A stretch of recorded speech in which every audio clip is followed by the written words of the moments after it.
Good evening आप सभी को। आज हम बहुत दिन बाद फिर तरल पढ़ रहे हैं। तो आज हम पढ़ेंगे ससंजक बल और आसंजक बल के बारे में। आपने तो नाम सुना ही होगा, सुना है ना।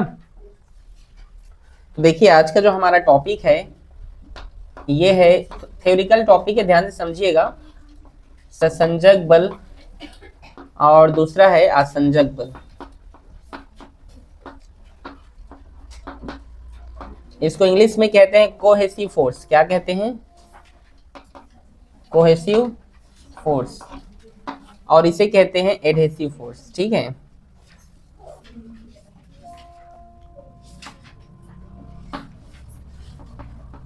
फोर्स। ठीक है, इस प्रकार से ये है कोहेसिव फोर्स और ये क्या है? Adhesive force. ठीक है, आ रहा है समझ में? ये एच रहेगा।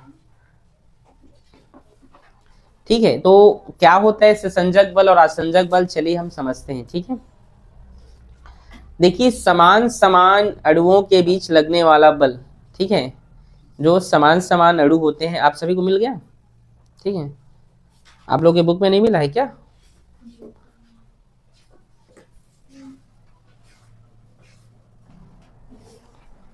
तो ससंजक बल क्या होते, ध्यान से देखिएगा मोनिका। समान समान अणुओं के बीच लगने वाले आकर्षण बल को ससंजक बल कहते हैं। ठीक है, समान अणुओं के मध्य लगने वाला कैसा बल? अट्रैक्टिव फोर्स, आकर्षण बल को हम क्या कहते हैं? ससंजक बल कहते हैं। ठीक है, कोई दिक्कत? और आसंजक बल क्या होता है? असमान, क्या जी? असमान अणुओं के बीच लगने वाला, डिफरेंट डिफरेंट जो मॉलिक्यूल्स हैं, ठीक है, असमान अणुओं के बीच लगने वाले आकर्षण बल को हम क्या कहते हैं? आसंजक बल कहते हैं। समझ में आया आप लोग को? मोनिका समझ में आया? उदाहरण समझिएगा, जैसे पानी एक अणु है, आप जानते हैं, लोकेट में, और दूसरा हम ले लेते हैं पानी। तो पानी पानी के बीच, ये देखिए पानी पानी के बीच जो फोर्स लगेगा उसको हम क्या कहते हैं? देखो पानी और पानी दो समान अणु हुए कि नहीं? तो समान समान अणुओं के बीच लगने वाले बल को हम क्या कहते हैं? कोहेसिव फोर्स, ससंजक बल। कोई दिक्कत? समझ आया? और ये देखिए असमान लेते हैं, जैसे हम ले लेते हैं चौक, और हम क्या ले लेते हैं? या जैसे ये बोर्ड ही ले देख लीजिए, चौक और ये जो बोर्ड है इसके बीच या पानी का ही ले रहे हैं। तो देखिए कांच और पानी, कांच और पानी दो अलग अलग पदार्थ हैं, है ना। जैसे आप गिलास देखिए, गिलास एक अलग पदार्थ है कि नहीं? उसमें पानी डालेंगे वो अलग पदार्थ। तो कांच और पानी के बीच जो बल लगेगा उसे आप क्या कहेंगे? नहीं समझे? जैसे कांच में आप पानी डाले तो वो उन दोनों के बीच कोई फोर्स तो लग रहा होगा ना, तो उसको आप क्या कहेंगे? आसंजक बल कहेंगे। किसी कोई दिक्कत यहां तक? बताइए समझ में आया कि नहीं? ये जैसे और इसके बहुत सारे एग्जाम्पल है, जैसे आप देखो कपड़ा और पानी, नहीं समझे? कपड़ा और पानी। ठीक है, कोई दिक्कत किसी को?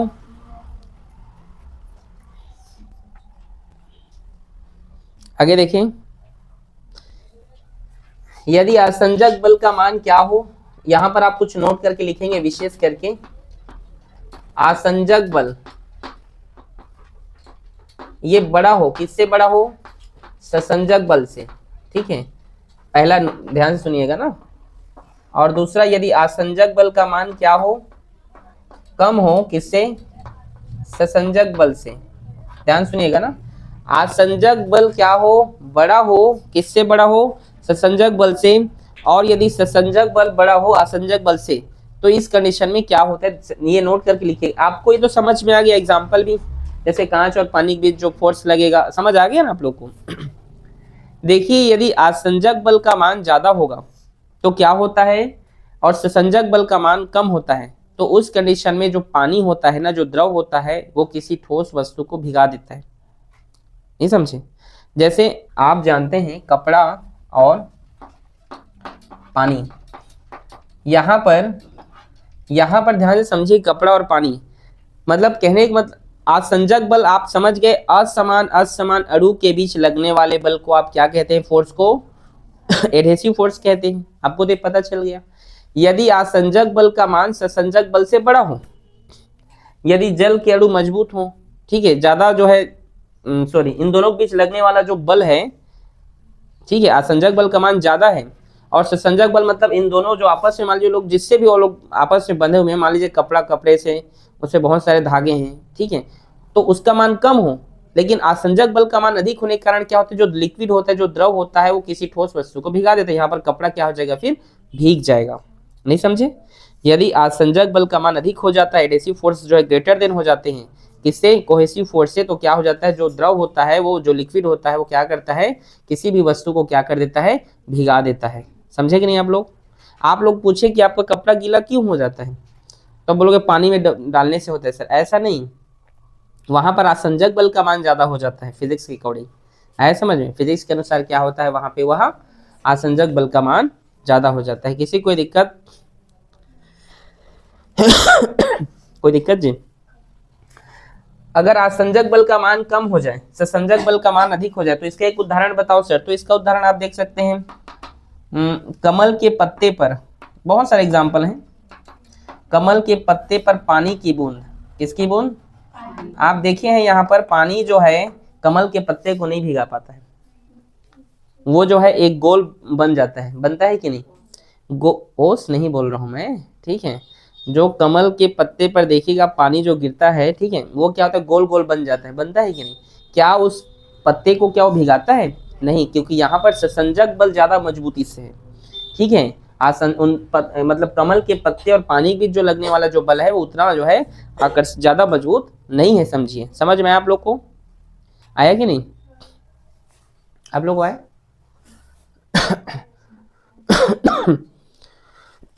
यहाँ पे बताइए, मैं इस बोर्ड में, ये चौक है और ये ग्रीन बोर्ड है, आप देख रहे हैं, इसमें जो लिख रहा हूं मैं, इसमें छप जा रहे हैं, तो किसका मान ज्यादा है? इसमें से कौन सा कंडीशन है? फर्स्ट वाला, ठीक है। यहाँ पर असमान असमान अणु बीच लग रहा है, इसीलिए हो रहा है, ठीक। कोई दिक्कत किसी को? समझ में आप लोग को? इसके बहुत सारे एग्जाम्पल हैं, यदि आप देखें तो, ठीक है।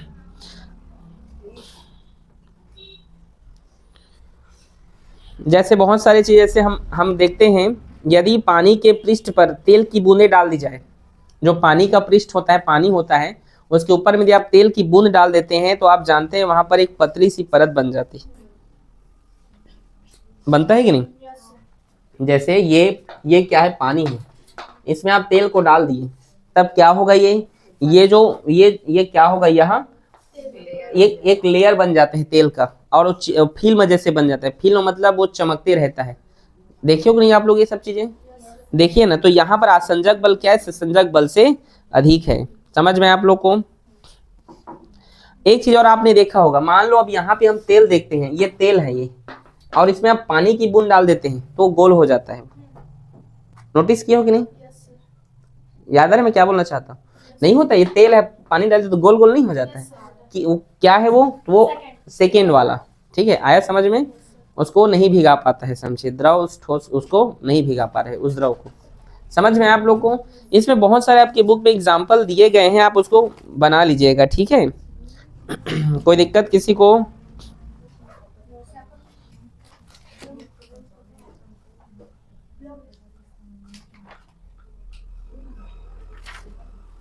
चलिए अगला हम हेडिंग देखते हैं, पृष्ठ तनाव। इसको नोट करें।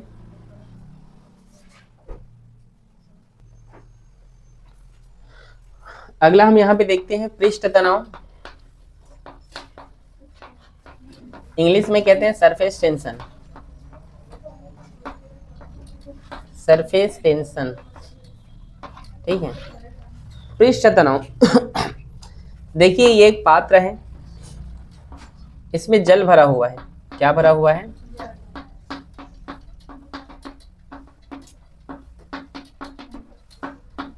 ये आप देख सकते हैं, जल भरा हुआ है।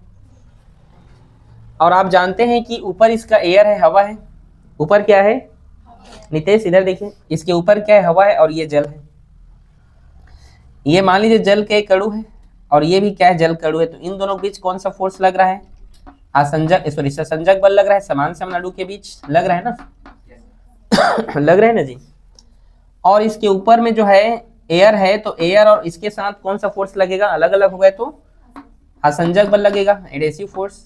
समझ में आ रहा है। तो एक्चुअल में इस कंडीशन में होता क्या है, पृष्ठ तनाव है क्या, तो ध्यान से समझिएगा आप लोग देखो ये जल क्या करेगा, इसको अपनी ओर जल के अणुओं को खींचने का प्रयास करेगा। ये सभी जल के अणु एक दूसरे को, आलिया इधर देखिए, ये जल के अणु क्या करेंगे, एक दूसरे को खींचने का प्रयास करेंगे, क्या करेंगे, और ये भी क्या करेगा, उसको खींचने का प्रयास करेगा इस साइड, ठीक है। जिसके कारण क्या होता है, यहाँ पर इसकी जो पृष्ठ पर, इसकी सरफेस पर जो आप दिखाई दे रहा है, यहाँ पर एक तनाव जैसा स्थिति तैयार हो जाता है, सिचुएशन तैयार हो जाता है, ठीक है, सब खिंचा रहा है।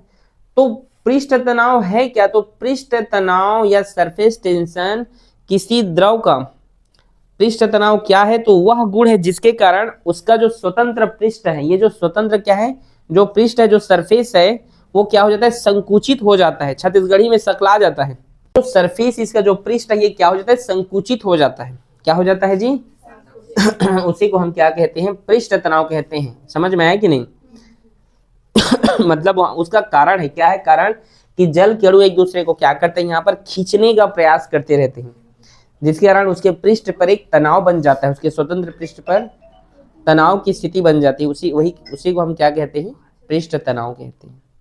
समझ में आप लोग को इसका जो फॉर्मूला होता है वो होता है T = F/L। मतलब तनाव बल क्या है, पृष्ठ तनाव क्या है, एक प्रकार का बल है, यदि हम L को इकाई ले लें तो क्या है, टेंशन फोर्स एक प्रकार का क्या है जी, फोर्स ही है, एक प्रकार का क्या है, वह फोर्स है।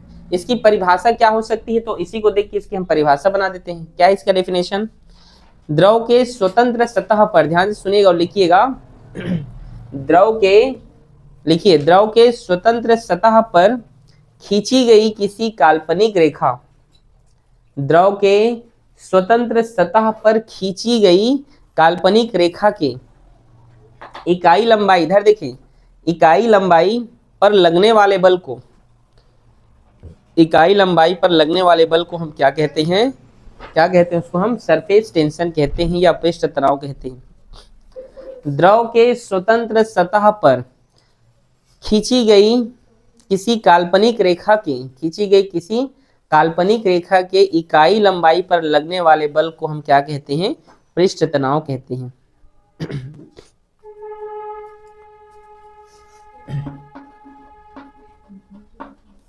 समझ में आ गया। पृष्ठ तनाव को, ये बहुत इंपॉर्टेंट है, प्रभावित करने वाले कारक, इसी पृष्ठ तनाव के कारण आपने देखा होगा, मतलब इसी सरफेस टेंशन एक लेयर बन जाता है जी, यहाँ पे एक लेयर बन जाता है, द्रव के खींचने से, वाटर खींचने से यहाँ पर एक लेयर तैयार हो जाता है। आप लोगों ने देखा होगा पानी में कई बार कीड़े मकोड़े को चलते हुए, सरफेस टेंशन के कारण। आपने देखा होगा सुई को भी, जो है, जो सुई होता है ऊपर में तैरने लगता है, सुई, ठीक है, वो भी क्या है, सरफेस टेंशन के कारण है। तो याद रखिएगा, कीड़े मकोड़े जो चलते रहते हैं वो किसके कारण है, सरफेस टेंशन के कारण है। समझ में आ रहा है आप लोगों को। आपने कई बार देखा होगा सेविंग, आपने देखा होगा ना, सेविंग करने वाला एक रहता है, या जो ब्रश रहता है, मान लीजिए उसको आप पानी में डालते हैं तो वो जो है क्या है, फैल जाते हैं, फिर उसको निकालते हैं तो सिकुड़ जाते हैं, ये सब सरफेस टेंशन ही है। आ रहा है समझ, बहुत सारे एग्जाम्पल है सरफेस टेंशन के, ऐसा एक एग्जाम्पल नहीं है।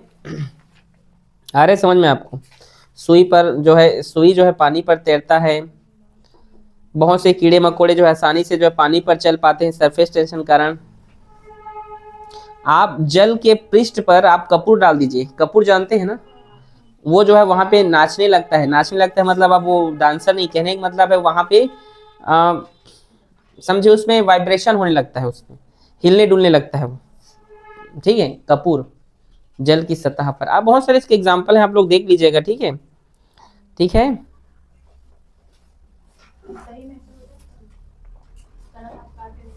बहुत सारे एग्जाम्पल हैं जी, ठीक है। अभी देखो ठंडी का दिन है, ठंडे खाने की अपेक्षा जो होता है गर्म खाना ज्यादा स्वादिष्ट लगता है, सही कि गलत। आप लोग को गर्म खाना पसंद है, क्यों? क्योंकि जो गर्म जो खाना होता है वो सरफेस इसका पूरी तरह से जीभ में फैल जाता है, और वो जो जो ठंडा खाना होता है वो नहीं फैल पाता है, इसीलिए क्या है वह ठंडा खाना जो है अच्छा लगता है, लेकिन उसकी अपेक्षा गर्म खाना ज़्यादा अच्छा लगता है। ओके नंदनी, समझ में आया?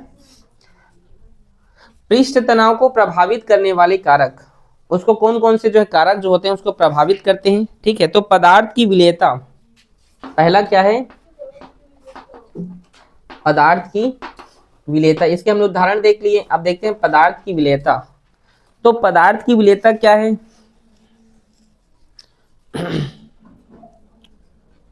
जैसे जो पदार्थ, ध्यान सुनिएगा, पृष्ठ तनाव को प्रभावित करने वाले कारक, जो पदार्थ द्रव के साथ मिल जाते हैं, घुल जाते हैं, ध्यान सुनिएगा, जो पदार्थ द्रव के साथ विलय हो जाते हैं वो पृष्ठ तनाव को बढ़ा देते हैं।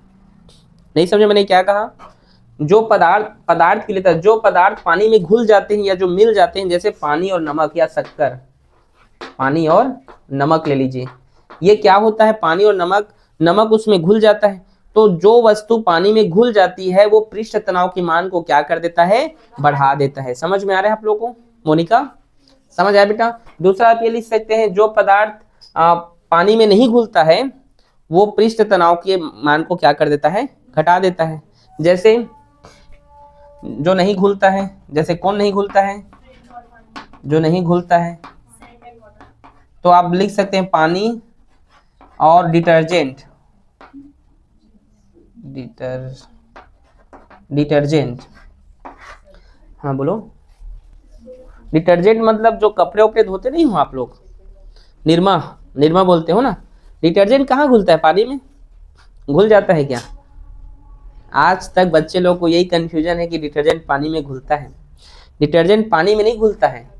केमिस्ट्री कहता है कि डिटर्जेंट पानी के साथ रिएक्शन करता है और झाग पैदा करता है।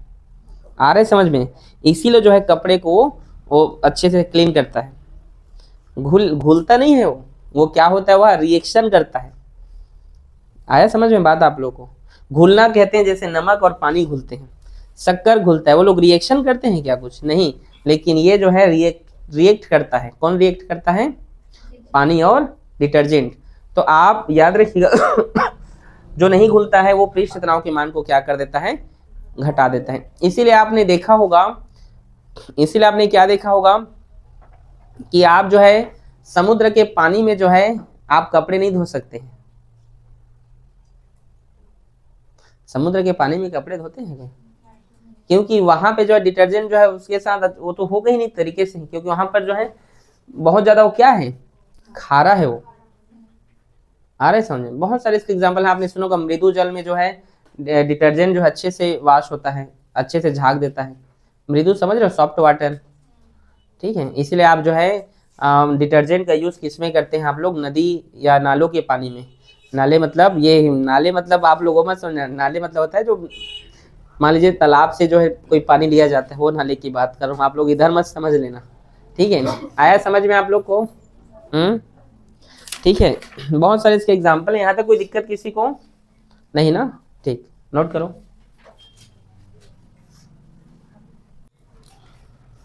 तो अगला हमारा जो टॉपिक है बेटा वो है पृष्ठ ऊर्जा, पृष्ठीय ऊर्जा जिसको कहते हैं, सरफेस एनर्जी जिसका नाम है, कि पृष्ठीय ऊर्जा क्या होता है। अगला हमारा ये जो टॉपिक है, तो चलिए आप लोग सभी हेडिंग लगाइए। पृष्ठीय ऊर्जा,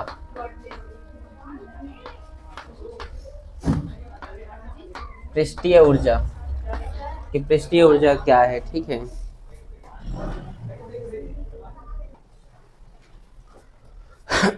देखिए यहाँ पर हम इस प्रकार से एक पात्र है, समझिए इसमें साबुन या शैम्पू का एक झिल्ली है, एक लेयर है, ठीक है?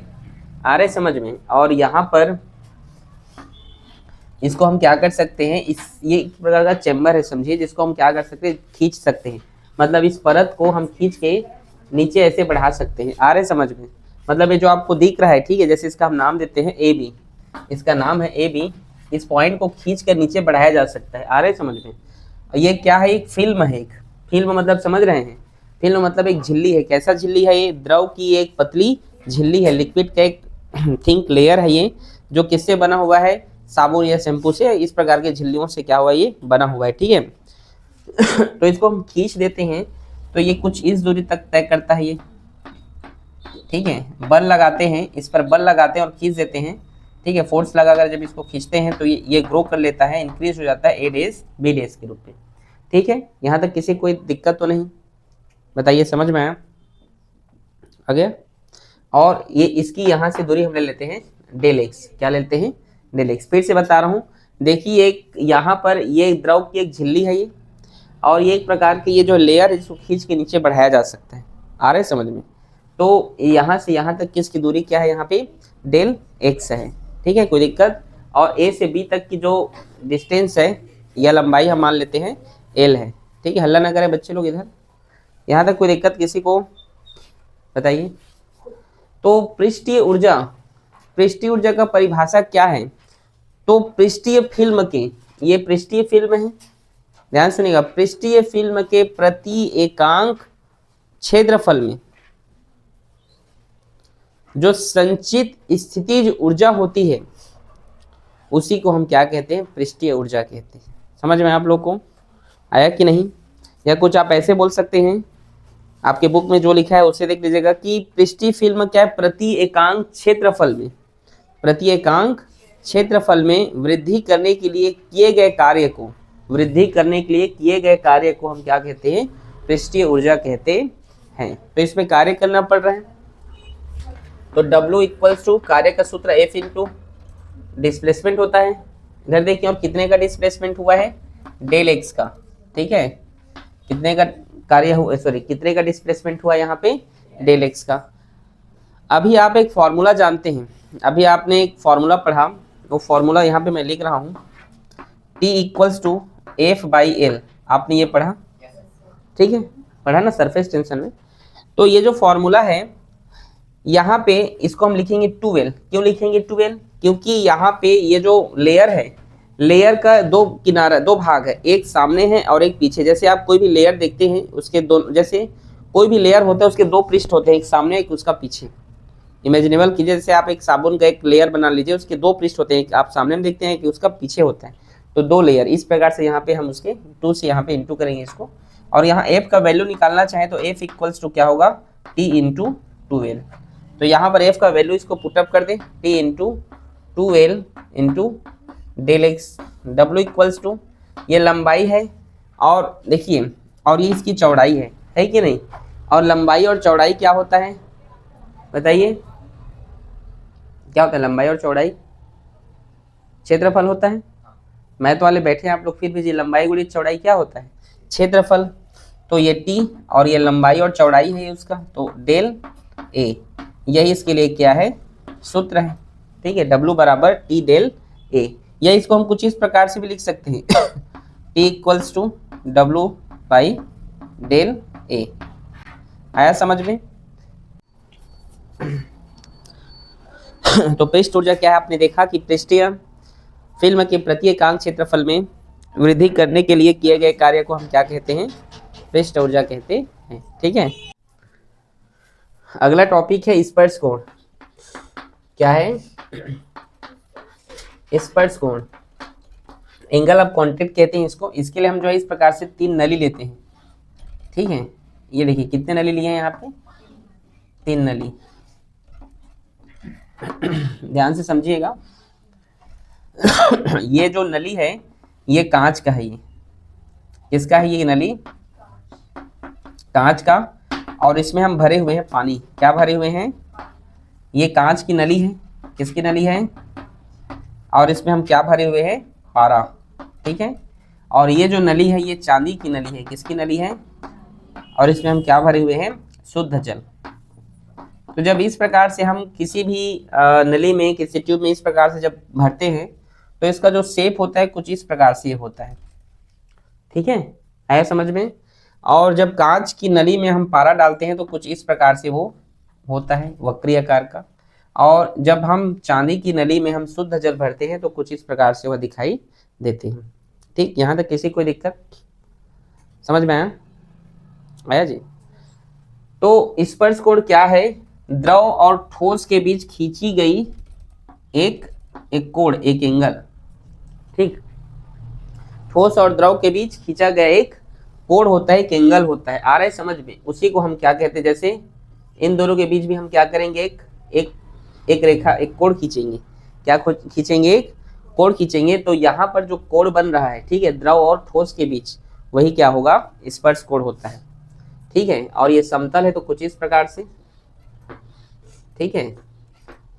ध्यान से समझिएगा कि स्पर्श कोण क्या होता है, तो फिर से सुनिएगा आप लोग, स्पर्श कोण क्या है, तो जब द्रव या ठोस, जब द्रव और ठोस के लिए स्पर्श कोण क्या है, स्पर्श बिंदु क्या है, तो एक रेखा है, एक काल्पनिक रेखा है, समझिए क्या है, काल्पनिक रेखा है, जिसको हमें समझना होता है कि जब हम किसी कांच की नली में पानी को भरते हैं तो किस प्रकार का वक्रीय आकार लेता है, वही यहाँ पर हम उसको प्रदर्शित किए कि आप कभी भी यदि कांच की नली में पानी भरते हैं तो उसका शेप किस प्रकार का होता है, अवतल का, किसका होता है, अवतल, और इसमें क्या होता है, वह उत्तल होता है, और इसमें क्या होता है, वह समतल होता है। आया समझ में, आया जी। कुछ इस प्रकार से यदि आप चांदी की नली लेते हैं और उसमें यदि आप शुद्ध जल को भरते हैं तो उसका आकार क्या होता है, आकृति समतल दिखाई देता है, ठीक है, समझे आप लोग, है कि नहीं। यहाँ जो थीटा होता है ये क्या होता है, इसमें जो 90 होता है, ये 90 से क्या होता है, यहाँ पर ये कम होता है, ठीक है। आ रहे समझ में, मैंने क्या कहा, यहाँ पे जो थीटा होता है वो क्या होता है, वह 90 से कम होता है, मतलब जो कोण बनता है वो, ठीक है। और यहाँ पे क्या होता है, वह अधिक होता है, आ रहे समझ में, जो थीटा होता है वो 90 से क्या होता है, अधिक होता है, जबकि यहाँ पर जो थीटा होता है वो क्या होता है, 90 के बराबर होता है। समझ में आया आप लोग को, आ रहे हैं। यदि हम आसंजक बल की बात करें, ठीक है, ध्यान से समझिएगा, इसकी विशेषता बता रहा हूं, आसंजक बल और ससंजक बल, यहाँ पर भी लिख लीजिएगा आसंजक और यहाँ पे लिख लीजिएगा ससंजक, ये आसंजक और ये ससंजक। यहाँ पे क्या होता है, ये आसंजक बल का मान क्या होता है, अधिक होता है, इसीलिए यहाँ पर जो क्या होते हैं, जो ठोस होता है वो क्या होता है, वो भीगेगा, ठीक है। और यहाँ पे क्या होता है, आसंजक बल का मान कम होता है, इसलिए जो है द्रव जो है ठोस को नहीं भिगाएगा, ठीक है। और यहाँ पर जब बराबर हो जाते हैं तो आंशिक रूप से भीगेगा भी या तो नहीं भीगेगा। आ रहा है समझ में। तो स्पर्श कोण क्या है, द्रव और ठोस के बीच खींची गई एक काल्पनिक रेखा है, ठीक है, क्या है, एक प्रकार की यह काल्पनिक रेखा है, ठीक है जी। और जो द्रव और ठोस के बीच क्या करता है, कोण बनाता है, वही क्या है, स्पर्श बिंदु पर जो कोण बनाता है वही क्या है, स्पर्श कोण है, ठीक है। कोई दिक्कत किसी को, समझ में आया। इसमें क्या होता है, जो द्रव होता है ना, नीचे से ऊपर की ओर सॉरी, जो द्रव होता है ना वो नीचे से ऊपर की ओर चढ़ता है, ठीक है। इसमें क्या होता है, नीचे जो उतरते हुए दिखाई देता है, आ रहे समझ में, और इसमें कोई परिवर्तन नहीं होता है, समझे मैंने क्या कहा। इसमें जो द्रव होता है नीचे से ऊपर की ओर चढ़ते हुए दिखाई देता है, ध्यान से सुनिए विशेषता। और इसकी विशेषता क्या है, ये जो द्रव है वो ऊपर से नीचे की ओर जो है गिरते हुए दिखाई देता है, जबकि इसमें कोई भी परिवर्तन नहीं होता है, ये नॉट चेंजेबल है, ठीक है। समझ में आया। अगर मैं सिंपल सी बात करूं तो यदि आप किसी नली में द्रव को भरते हैं, ठीक है, और कांच की नली और पानी होता है तो कुछ इस प्रकार की उसकी आकृति होती है, और इसमें भी। ओके, कोई दिक्कत किसी को, समझ में आया आपको, आया बेटा। और इसमें हम देखते हैं वो वस्तु को भिगाएगा या वस्तु को नहीं भिगाता, या आंशिक रूप से भिगाता है, ठीक है।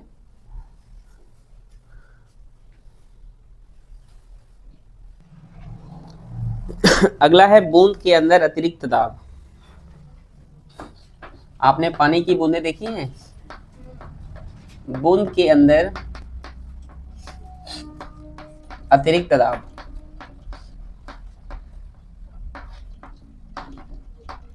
ठीक है, ध्यान से समझिएगा, ठीक है। डेरिवेशन है ये कि excess pressures inside a liquid drop, ठीक है। मान लीजिए ये पानी की एक बूंद है, इतना बड़ा नहीं होता लेकिन हम जो है यहाँ पर मान ले रहे हैं, ठीक है। आ रहे हैं, इस पानी की बूंद का ये केंद्र है O, और इसका ये क्या है, त्रिज्या R। आप देखिए पानी की बूंद क्या होता है, कुछ इस प्रकार से ऊपर उठी हुई दिखाई देते हैं, उभरा हुआ दिखाई देता है ना, अतिरिक्त दाब, ठीक है। तो यहाँ पे मान लेते हैं कि उसमें जो है डेल R का क्या हुआ है, वृद्धि हुआ है, ठीक है। मान लीजिए पानी की बूंद तो है लेकिन पानी की बूंद थोड़ा सा ऊपर उठी हुई दिखाई देती है, आपने देखा होगा, देखा है कि नहीं, एक बल से वो लोग बंधे हुए होते हैं, आकर्षण बल से बंधे हुए होते हैं, आपने देखा है। तो पानी की बूंद के लिए अतिरिक्त दाब के लिए यहाँ पर हम एक डेरिवेशन बनाते हैं, तो इस पर एक कार्य किया जाता है, ठीक है। तो कार्य का सूत्र आप जानते हैं क्या होता है, फोर्स इंटू डिस्प्लेसमेंट। तो डिस्प्लेसमेंट कितने का हुआ है, डेल आर का, तो del R. W equals to, इसको हम पी इंटू ए भी तो लिख सकते हैं ना, फोर्स को लिख सकते हैं, और ये पी और ए मतलब क्षेत्रफल, और ये गोल है, आकृति कैसी इसकी, गोल, और गोले का क्षेत्रफल एरिया ऑफ सर्कल क्या होता है बताइए, 4 pi are square into del r. ठीक, यहाँ तक कोई दिक्कत किसी को? ये उस पर किया गया कार्य है, इस पानी की बूंद पर किया गया क्या है ये। अब उसके क्षेत्रफल में वृद्धि हुआ है, उसके क्षेत्रफल में क्या हुआ है, क्षेत्रफल में वृद्धि हुआ है। तो क्षेत्रफल में वृद्धि, मान लीजिए डेल ए का वृद्धि हुआ है, किसका वृद्धि हुआ है जी, डेल ए का, ठीक है। मान लो एरिया है तो डेल ए का उसमें क्या हुआ है, इंक्रीज हुआ है। तो उसके लिए क्या हम लिख सकते हैं, फॉर्मूला 4 पाई और आर प्लस डेल आर का स्क्वायर, ठीक है। आ रहा है समझ में, डेल आर का वृद्धि, तो इस प्रकार से उसमें जोड़ के लिखेंगे। देखिए ये आर है, इसमें डेल आर को हम जोड़ के उसके स्क्वायर कर देंगे यहाँ पे फार्मूला से, ठीक है। और माइनस 4 पाई आर स्क्वायर, ठीक है। उसके वृद्धि को निकालना है, तो ये तो उसकी बढ़ी हुई वृद्धि है 4 पाई आर स्क्वायर के फॉर्मूले से, ये 4 पाई और उसकी कितने का वृद्धि है, तो आर प्लस डेल आर का, ये फॉर्मूला हो गया बढ़ी वृद्धि का। और इसमें माइनस कर देंगे इसको, तो हमको पता चल जाएगा ये वाला वैल्यू पता चल जाएगा ना। नहीं समझे आप लोग मैंने क्या कहा, यहाँ पे माइनस क्यों किया समझे, फिर से बताऊं। हम कितना जो है वृद्धि हुआ, उसका जो परिवर्तित जो क्षेत्रफल है, क्षेत्रफल में जो वृद्धि हुआ, ये जो वृद्धि हुआ है ये डेल ए है, ये कितना है ये, तो इस बड़े वाले गोले से छोटे वाले गोले को माइनस कर देंगे, करेंगे ना, तो बड़े वाले गोले का क्षेत्रफल ये हो गया और छोटे गोले का क्षेत्रफल ये हो गया, ठीक है। समझे कि नहीं, ये क्या है, बड़े गोले की त्रिज्या है ये आर प्लस डेल आर, और ये छोटे गोले का, ठीक है। समझे यहाँ तक।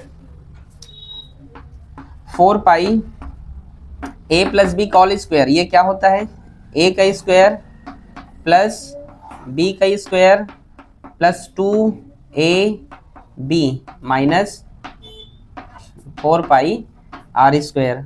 इस 4 का अंदर में गुणा कर दो 4 पाई का, तो 4 pi are square plus 4 pi del are का स्क्वायर प्लस 4 दूने 8 पाई, ठीक है, और आर ये डेल आर, ठीक है, माइनस 4 पाई आर स्क्वायर। समझ में आया, ये 4 पाई आर स्क्वायर, ये 4 पाई आर स्क्वायर से कट जाएगा, प्लस माइनस में है। ये देखिए ये जो है डेल आर, ये जो है ये इसको हम क्या कर देंगे, इसको हम नगण्य मान लेंगे, क्योंकि ये बहुत ही छोटी वृद्धि है, ठीक है।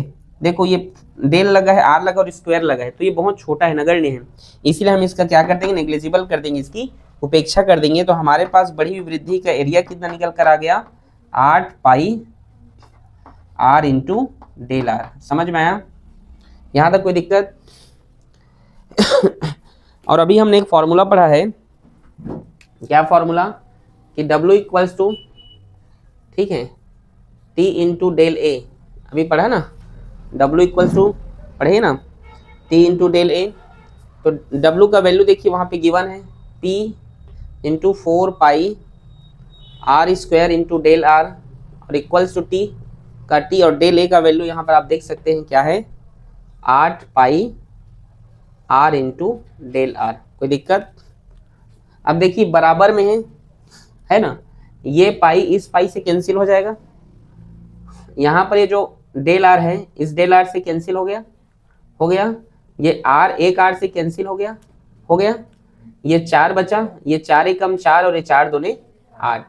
तो हम यहाँ पर P का वैल्यू निकालना चाहेंगे, सॉरी अतिरिक्त दाब निकालना है ना हमको, ठीक है, अतिरिक्त दाब, ठीक है। तो यहाँ पे अतिरिक्त दाब निकालना है, तो P बचा है यहाँ पे और यहाँ पे एक R बचा है। देखो फिर से बोलो, ये पाई से ये पाई कैंसिल, ये डेल आर से ये डेल आर कैंसिल, ये आर से यहाँ पर एक आर कैंसिल, और 4 दूने 8, तो यहाँ 2 T बचा है और यहाँ P और ये एक R बचा है। तो आर हमें दाब निकालना है, दाब मतलब प्रेशर, P बचेगा यहाँ पे, आर गुणा में इधर गया तो भाग में, ये 2T बटे R, ये क्या है, इसके लिए एक छोटा सा फॉर्मूला है, ठीक। कोई दिक्कत। आपने बुलबुला देखा है, बुलबुला, तो इसके बाद जो टॉपिक होता है बुलबुले के अंदर अतिरिक्त दाब क्या होता है।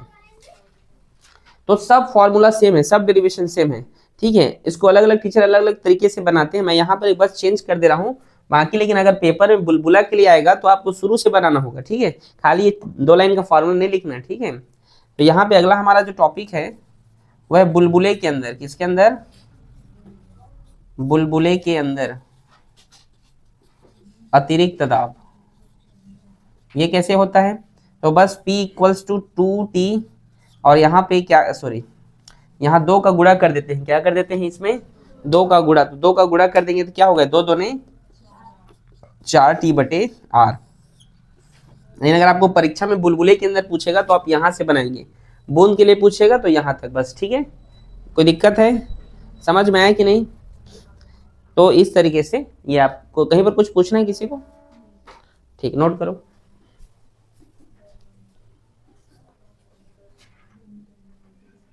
चलिए अगला हमारा जो टॉपिक है वो है केशिकत्व, इसको कैपिलरी भी कहा जाता है, ठीक है। देखिए क्या होता है केशिकत्व, क्या है बेटा, ध्यान से समझिएगा। मतलब किसी नली में या किसी केश नली में, केश नली मतलब बाल के समान एक बारीक छिद्र, ठीक है।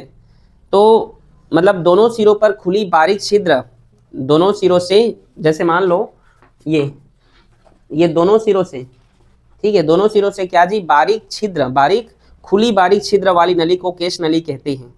केश नली का मतलब केश, केश मतलब हमारे जो बाल होते हैं उससे भी वैसी जैसे एक नली समझिए, मतलब एकदम पतली नली, जैसे आप देख नहीं सकते हैं, समझे, बहुत बारीक, ये है केशिकत्व। आया समझ में। दोनों ओर से खुली हुई बारीक छिद्र वाली नली को केश नली कहा जाता है।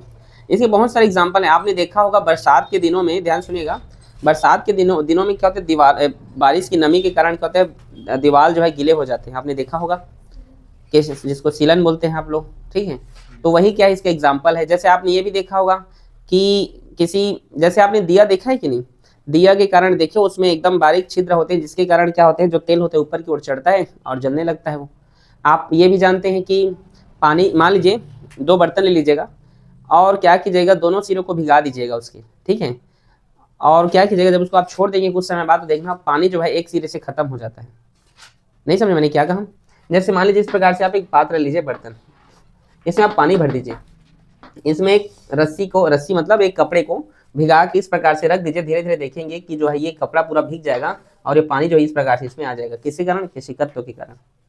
समझ में आया। केशिकत्व के कारण ही आपने देखा होगा, मान लीजिए ये पेड़ है, ये ठीक है, ठीक है, ये पेड़ पौधे हैं, ठीक है। ये जो पेड़ आपको जो दिखाई दे रहा है, ठीक है, ये फल है इसके, सपोज दैट मान लो ये फ्लावर्स हैं। तो ये जो पेड़ पौधे होते हैं इसमें छोटे छोटे क्या होते हैं, ट्यूब होते हैं, जिसको आप लोग जाइलम या फ्लोएम के नाम से जानते हैं ना। जो जाइलम होता है क्या करता है, पेड़ पौधे से खनिज पदार्थ जल को क्या करता है, ऊपर की ओर चढ़ाता है। क्यों चढ़ता है, वो केश नली के कारण, ठीक है। उसमें छोटे छोटे बारीक छिद्र होते हैं। आप अपने कपड़े जो होते हैं इसमें बारीक छिद्र होते हैं, इसलिए तो जो है पानी में डालते हो भीग जाता है, आपने देखा है ना। आप उसमें मोम रगड़ दीजिएगा, मोम जानते हैं ना, और आप पानी में डालना, आपका कपड़ा वाटरप्रूफ बन जाएगा, ठीक है। करके देख लीजिए, कपड़े को वाटरप्रूफ बनाना है, उसमें आप रगड़ दीजिएगा मोम को, ठीक है। तो मोम को रगड़ने से क्या होता है, उसके बारीक जो छिद्र होते हैं वो बंद हो जाते हैं, इसलिए आपका कपड़ा वाटरप्रूफ हो जाता है, ठीक है। तो इस प्रकार की केशिकत्व के बहुत सारे एग्जाम्पल है, ठीक है। आप जो पेन से जो लिख रहे हैं उसमें भी छोटे सा बारीक छिद्र जिसके कारण लिखा रहा है वो उसका जो नली जो स्याही है इंक को नीचे आ रहा है, ठीक। बहुत सारे एग्जाम्पल हैं। आपका ये चैप्टर खत्म होता है, ठीक है। फिर हम कल से तापीय गुण पढ़ेंगे, ओके।